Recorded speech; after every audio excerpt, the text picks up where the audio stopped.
কোনো সুষম চৌম্বক ক্ষেত্রে সমান ভরবেগ বিশিষ্ট একটি আলফা কণা ও প্রোটন কণা প্রবেশ করে উভয়ই বৃত্তপথে বেঁকে গেল। এদের পথের বক্রতা ব্যাসার্ধের অনুপাত আর আলফা বাই আর পি হবে। অপশন দেওয়া আছে। আগে নিজেরা পজ করে ট্রাই করি কোনটা হবে।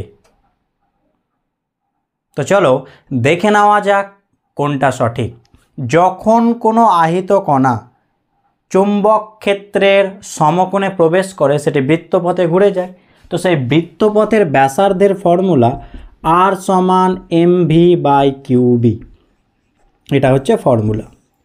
এখানে কি বলা হয়েছে? সমান ভরবেগ, তাহলে ভর ইন্টু বেগ, তাহলে ভরবেগ সমান এমভি সমান, আর একই চুম্বক ক্ষেত্রে প্রবেশ করছে বি সমান, তাহলে আরটা কিউ এর সাথে কিভাবে ভ্যারি করছে?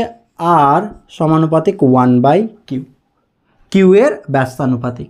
তাহলে কি চেয়েছে? আর আলফা বাই আর প্রোটন, তাহলে আর আলফা বাই আর প্রোটন, যেহেতু ব্যস্তানুপাতিক আলফার সামনে কি হবে? প্রোটন, আর প্রোটনের সামনে কি হবে? আলফা।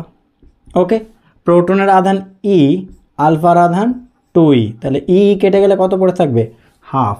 তাহলে উত্তর অপশন বি সঠিক।